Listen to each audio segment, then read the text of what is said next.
Notre invité Yannick Jadot, bonjour. Bonjour. Qu'est-ce que je peux dire? L'homme de l'écologie, le représentant numéro un, député européen, un écologiste, un européen, un futur candidat à la présidence de la République, peut-être? Je suis pas certain que ce soit l'obsession des Français en ce moment de penser à 2022. Ils sont dans la crise sanitaire Non, mais je vais y revenir. Ils ont la quand trouille même. pour leur boulot, ils ont la trouille pour leur entreprise. Mais je vais en parler, j'en parle tous les matins, parce qu'on parle d'un gouvernement d'union nationale avec un contrat de gouvernement. J'y reviendrai tout à l'heure, Yannick Jadot. Bien, puisque on parle effectivement de la crise sanitaire et du déconfinement. Est-ce qu'il faut assouplir? Demain, on attend le Premier ministre qui va s'exprimer pour nous parler de la phase numéro 2 de déconfinement. Est-ce qu'il faut assouplir maintenant ce déconfinement? Il faut, je sais pas moi, ouvrir les parcs et jardins, il faut ouvrir les cafés, les restaurants, les bars. Il faut certainement ouvrir les parcs et les jardins. Même en zone rouge. Mais bien sûr, vous avez vu cette aberration. En plus, on est dans une période où il fait beau, où les gens s'agglutinent autour des parcs, sont extrêmement proches les uns des autres, et vous avez ces parcs qui sont fermés, où personne ne peut aller. Je pense qu'il est temps de sortir d'une forme d'infantilisation des Français, où on leur explique qu'ils sont... On a infantilisé les Français pendant ce confinement. On les a infantilisés, on les a culpabilisés. Infantilisés. Mais beaucoup de Français ont peur. Ils sont 50% des Français sont très prudents, Yannick Jadot. Mais la question de l'infantilisation n'est pas en lien avec la prudence. Les Français ont été extrêmement responsables pendant ces périodes. Mais quand on leur explique le matin que, franchement, s'ils sont pas sages, s'ils se comportent mal, on va reconfiner, c'est une forme de culpabilisation. Quand on explique que...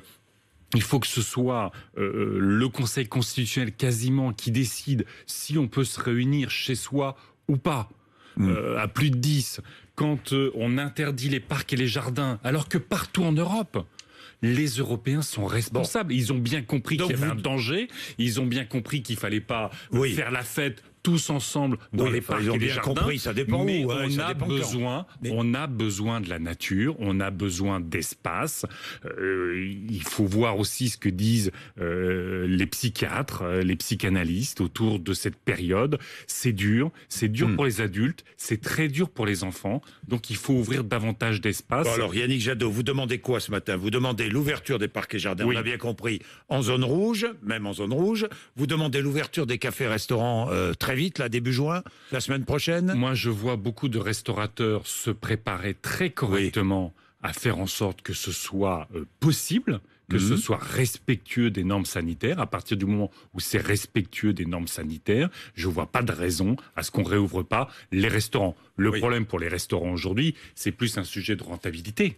Parce qu'à partir du moment où vous avez la moitié des tables qui sont pas occupées, comment vous rentabilisez votre affaire? Et là, de la nécessité que le soutien de l'État à la restauration, à l'hôtellerie, à tous ces lieux, soit à la hauteur de l'enjeu pour eux de garder leur affaire. Mobilité aussi accrue, au-delà des 100 km, cette règle devrait être abolie, vous demandez, terminer les 100 km. Non mais il faut faire attention aux concentrations, toujours. Oui. Mais permettre à chacun de circuler sur tout le territoire librement. Il faut faire attention à ce qu'il n'y ait pas de nouveaux clusters. Mais moi, j'ai ma mère qui est en Picardie, dans l'Aisne.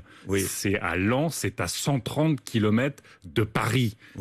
Elle n'a pas vu ses enfants depuis 2-3 mois. Je pense que ça serait bien que je puisse faire 130 km jusqu'à Lens. Bien. Vous parliez d'aide aux restaurateurs, d'aide à la consommation. Il faut encourager la consommation. Est-ce que les aides à la consommation sont indispensables, Yannick Jadot? Il faut une aide au pouvoir d'achat aujourd'hui. Beaucoup donc de à Français, la consommation. Ça se traduira par de la consommation, évidemment, parce que vous avez beaucoup de Français... Non, mais je dis ça parce que j'entends beaucoup d'associations écologistes qui disent attention, si on encourage la consommation pour la planète, c'est mauvais. Non, attendez. Alors, moi, je fais pas partie des personnes qui, ont considéré que ce Covid, cette pandémie, c'était un châtiment de la nature, comme la peste était un châtiment divin. J'ai entendu ça. Vous l'avez entendu, vous aussi? Oui, je l'ai entendu. C'est pas un châtiment de la nature, c'est pas une punition de la nature. Oui. Les virus ont toujours existé. Incontestablement, il y a un lien avec la crise écologique, puisque la déforestation accroît la propagation des virus et que cette mondialisation accroît la rapidité de la propagation des virus. Deuxièmement, je ne fais pas partie des gens qui se réjouissent de la période que nous vivons et particulièrement que nous avons vécu quand nous étions entièrement confinés. Je veux dire, c'est pas un mode de vie écolo que d'être bloqué chez soi, de ne pas avoir de rapports sociaux, de ne pas pouvoir sortir, de ne pas pouvoir apprécier la nature, de ne pas pouvoir être avec les autres. Donc, il faut sortir de cette période-là. Et on a beaucoup de Français aujourd'hui qui sont en situation économique extrêmement difficile. Extrêmement difficile.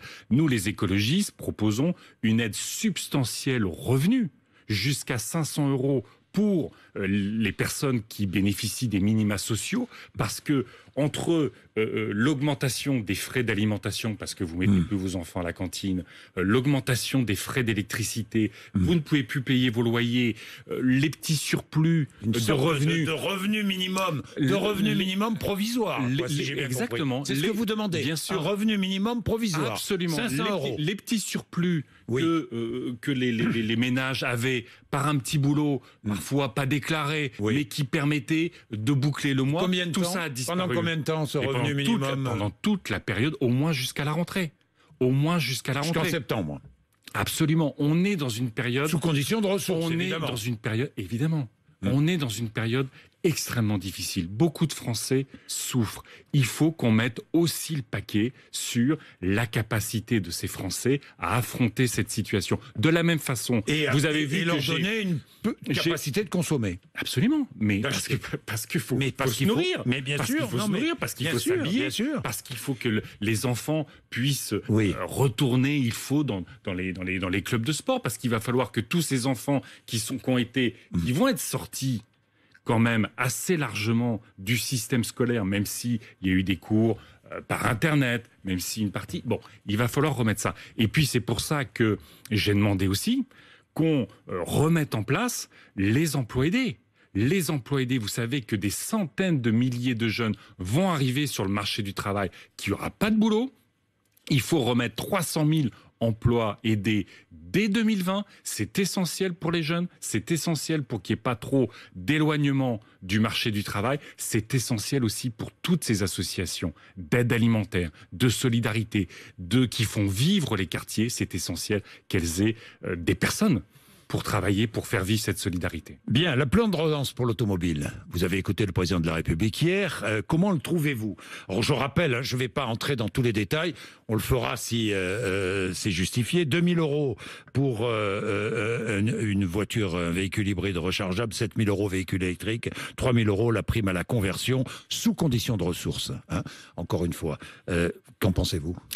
Il y a de bonnes choses. Il y a de bonnes choses, notamment... ça doit vous satisfaire, non? Il y a des bonnes choses totalement sur l'idée de favoriser l'achat de véhicules électriques ou hybrides, des véhicules moins polluants, notamment en ville. Oui.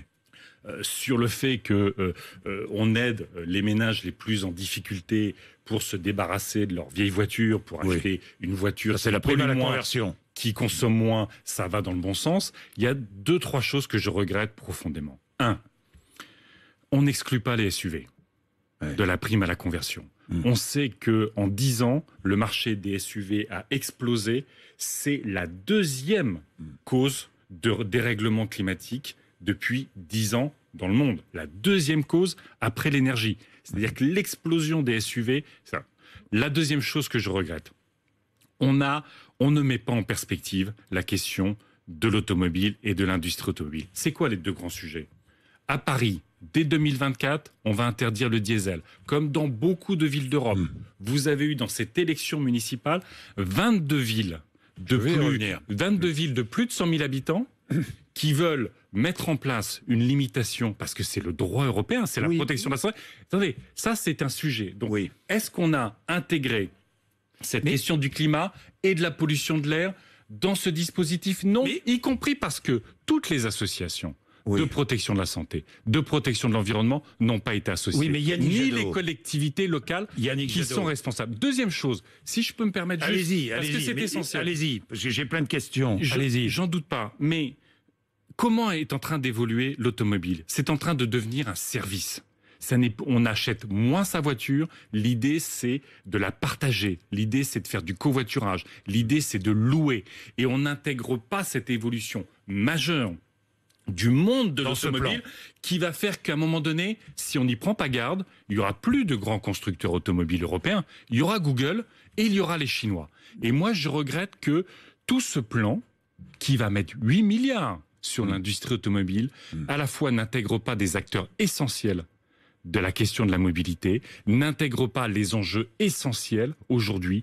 Quelle place pour la voiture? Quelle voiture qui consomme peu? On a oublié la voiture à 2 litres. Yannick Jadot, 1 million de véhicules propres fabriqués en France en 2025. Vous y croyez ou pas?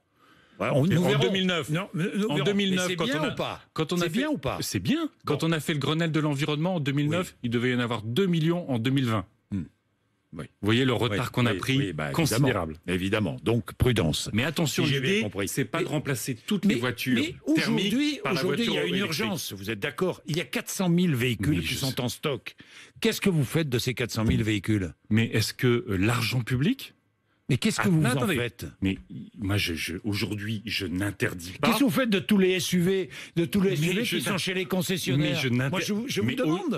Vous les mettez à la casse? Non, pourquoi? Parce que s'il n'y a pas de prime vous offrez une prime à la conversion. S'il n'y a pas de prime à la conversion, ces voitures ne se vendent plus. C'est l'État, c'est la collectivité qui doit financer des SUV qui nous polluent en ville et qui dérèglent le climat.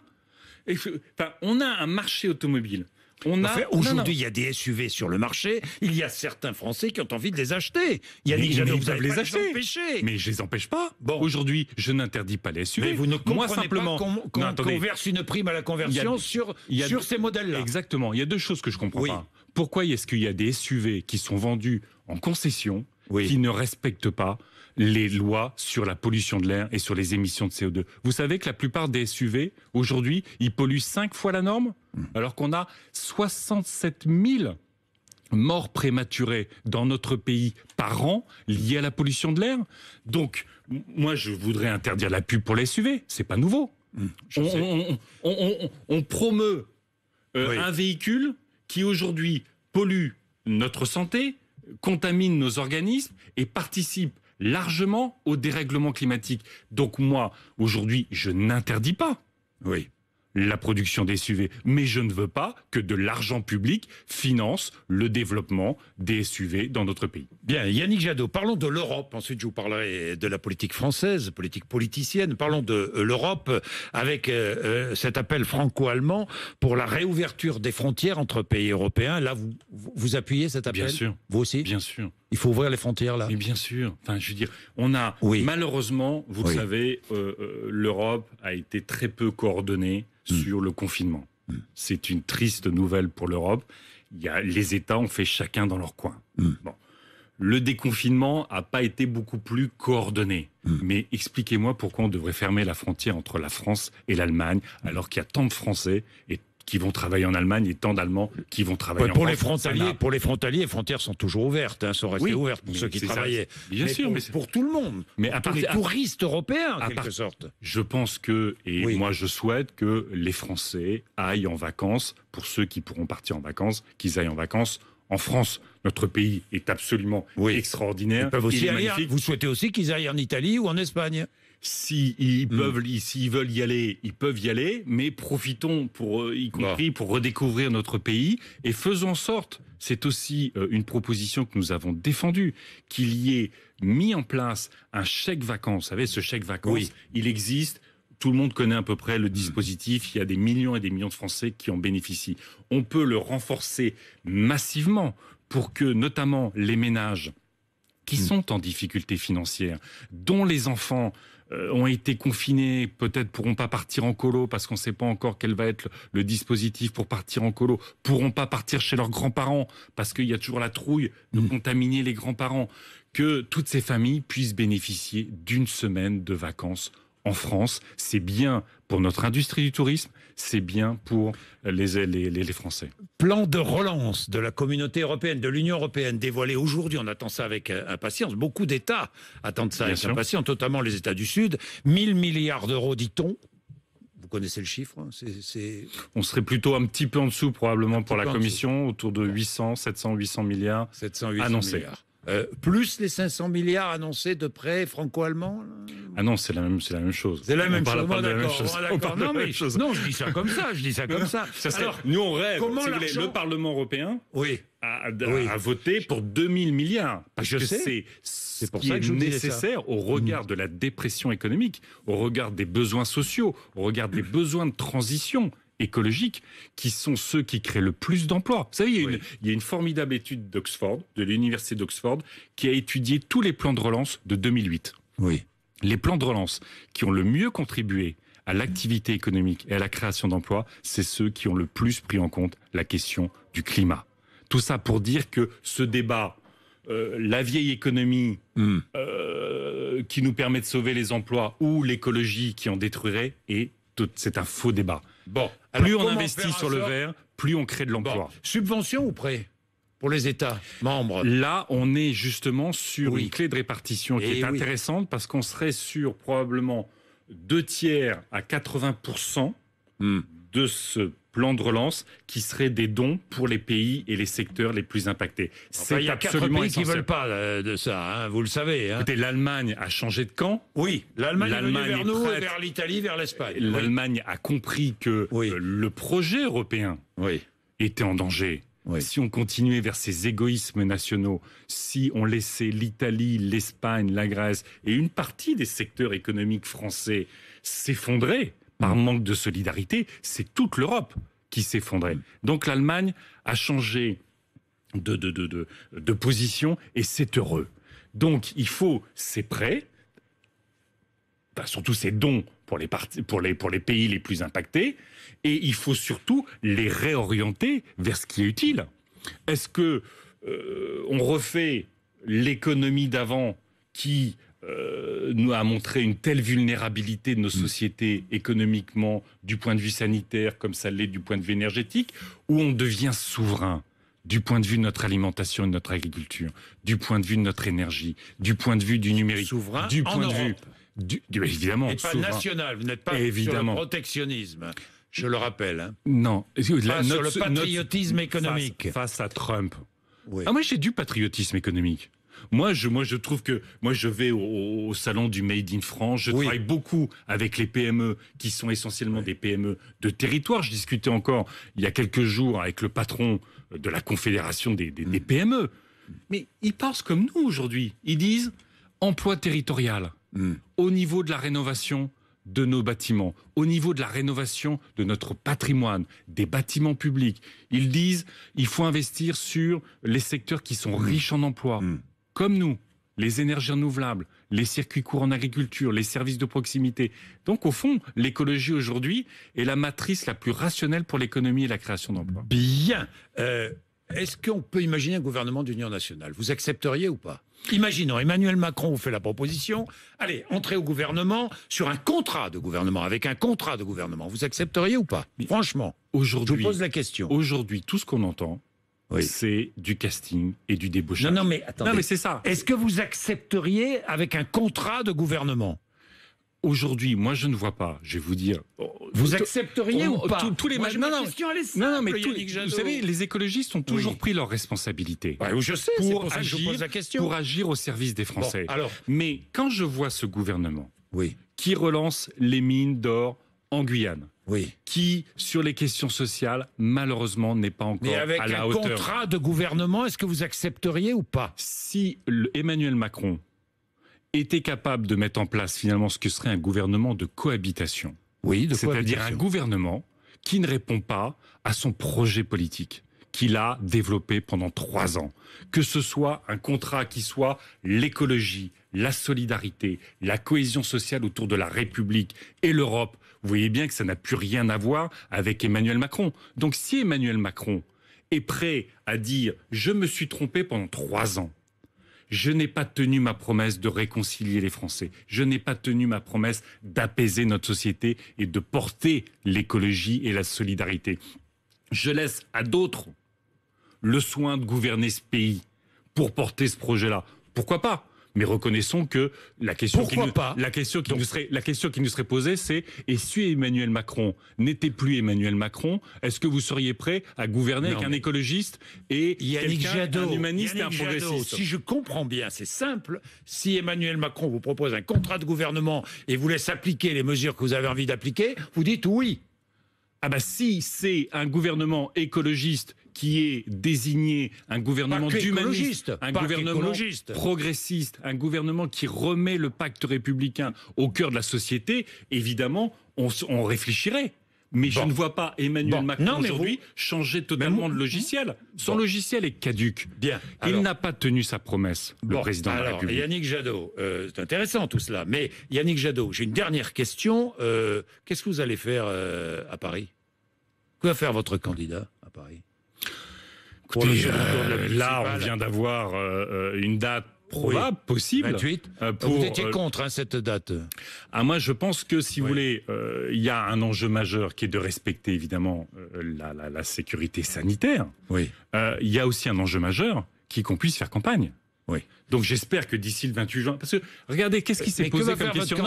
Qu'est-ce qui s'est posé comme question? C'est essentiel. Oui. Heureusement, les écologistes y répondent partout où ils sont candidats. La densité des villes. Oui. La nature en ville, la question de l'autonomie, la question du télétravail, la question des transports. J'en sais rien. Ils discutent avec Anne Hidalgo.